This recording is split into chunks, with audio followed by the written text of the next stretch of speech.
जय माता दी। जय मां कामाख्या। कामाख्ये वरदे देवी नीलपर्वतवासिनी त्वं देवी जगत माता योनि मुद्रे नमस्तुते। कामाख्ये काम संपन्ने कामेश्वरी हर प्रिये कामनाम देहि मे नित्यम कामेश्वरी नमस्तुते। दुखों को कम कैसे किया जा सकता है? जब भाग्य के अनुसार यानी पिछले जन्म के प्रारब्ध कर्म और संचित कर्म के अनुसार दुख भोगना ही पड़ता है, तो फिर दान पुण्य तंत्र मंत्र अनुष्ठान ग्रहों के उपाय करने से क्या लाभ?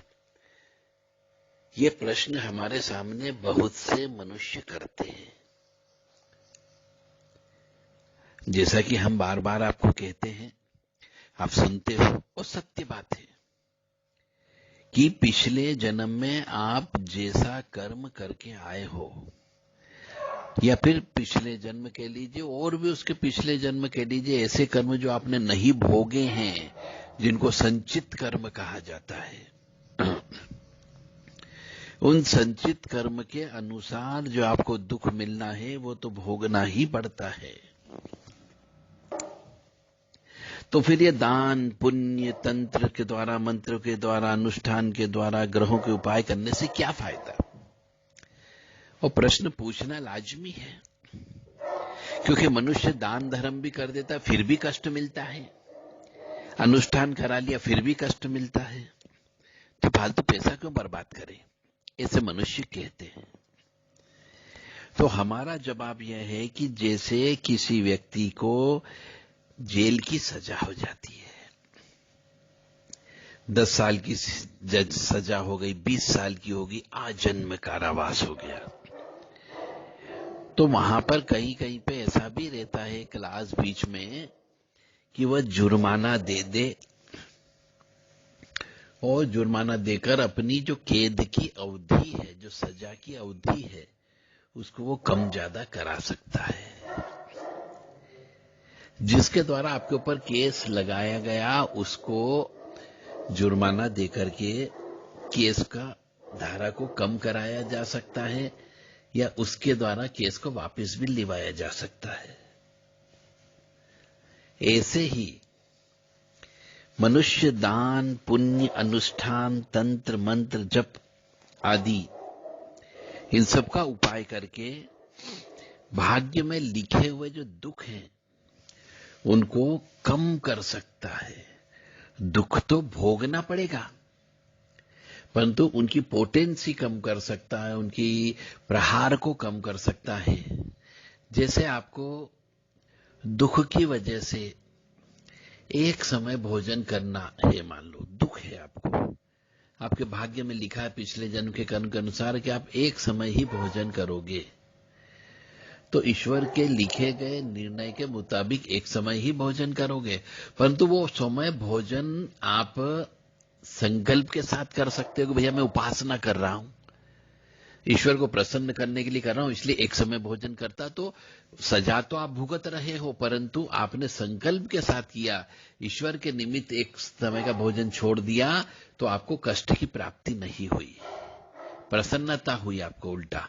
और एक वैसा ही सजा उसको मिली कि एक समय भोजन करेगा, परंतु उसने संकल्प नहीं लिया है और नहीं भगवान की सेवा में गया है, तो वह कहता भगवान मुझे एक समय भूखा रख रहा है। दोनों में जमीन आसमान का अंतर हो गया, क्रिया एक ही हुई कि एक समय भोजन करना है। भाग्य में लिखा है कि इसको इतने साल तक एक समय ही भोजन दिया जाएगा, तो अब उसके पास या तो ऐसी परिस्थिति पैदा हो गई, ऐसी बीमारी लग जाएगी कि वो एक समय ही भोजन कर सकता है, या फिर ऐसे कोई ग्रह नक्षत्र उत्पन्न होंगे कि वो एक समय ही संकल्प के साथ में साधना में लग जाएगा और एक समय का ही भोजन करेगा, या फिर ऐसी परिस्थिति निर्मित हो जाएगी कि वह भिखारी बन जाएगा और एक समय ही भोजन मिलेगा, दूसरा प्रयास करने पर भी प्राप्त नहीं होगा। तो ये अपनी सोच सोच की बात है कि किसकी सकारात्मक सोच होती है और किसकी नकारात्मक सोच होती है। जब आपको मालूम है कि आपके साथ में कोई ग्रह के अनुसार नकारात्मकता उत्पन्न करेगा, तो उस नकारात्मकता को सकारात्मक रूप में परिवर्तन किया जा सकता है।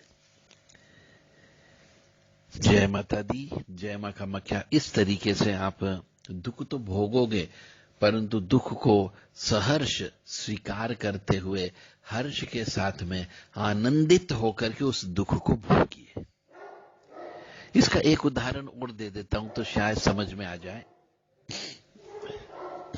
कि किसी व्यक्ति के भाग्य में लिखा है कि तुझे अन्न ग्रहण नहीं करना है, या अन्न में ग्रहण होगा तो कम ग्रहण होगा, अच्छा सा अन्न नहीं मिलेगा। तो उस बालक को जिसके भाग्य में ऐसा लिखा है कि 2 साल 5 साल 4 साल अन्न ग्रहण नहीं करोगे, ऐसी सजा मिलेगी, तो भगवान या तो उसे ऐसी जगह पहुंचा दे जहां पर अन्न उत्पन्न ही नहीं हो, तो उसे फल फूल दूध इनके साथ में जीना पड़ेगा। या फिर ईश्वर उसे ऐसी मन में ये भावना पैदा कर दे कि मैं ईश्वर की आराधना साधना करूंगा, जप करूंगा, तप करूंगा, तो फिर वो उस समय पे 2 4 5 साल के लिए अन्न का त्याग कर देता है सहर्ष खुद ही, और ईश्वर की आराधना में लग जाता है। तो यह तरीका एक ही है, अन्न का त्याग किया, परंतु एक अन्न का त्याग अपनी मर्जी से सहर्षता से किया, और दूसरी तरफ हमने अन्न का त्याग ईश्वर के लिखे हुए अनुसार दुख सहन करके किया। दोनों में जमीन आसमान का अंतर है, परंतु क्रिया एक ही हुई। इसलिए मनुष्य को अपनी जन्म पत्रिका अवश्य चेक कराना चाहिए कि भोजन मिलेगा या नहीं मिलेगा, बुद्धि का विकास होगा या नहीं होगा, पढ़ पाएंगे या नहीं पढ़ पाएंगे, हम व्यवसाय करेंगे उसमें सफल होंगे या नहीं होंगे, या फिर सर्विस करेंगे तो सफल होंगे या नहीं होंगे, हम साधना करेंगे तो सफल होंगे या नहीं होंगे, हवन पूजन हमारी स्वीकार होगी या नहीं होगी। ये सब चीज मनुष्य को अपनी जन्म पत्रिका से पता लगाना चाहिए। कौन सा ग्रह आपको खराब रिजल्ट देगा यह भी पता करें, ताकि आप उस ग्रह के निमित्त पहले से अपने मन में, मस्तिष्क में, अपने कर्म में उसको उतार लें, ताकि जो कष्ट आएगा उससे सहन करने की शक्ति, विल पावर आपके पास होगी। जय माता दी, जय मां कामाख्या।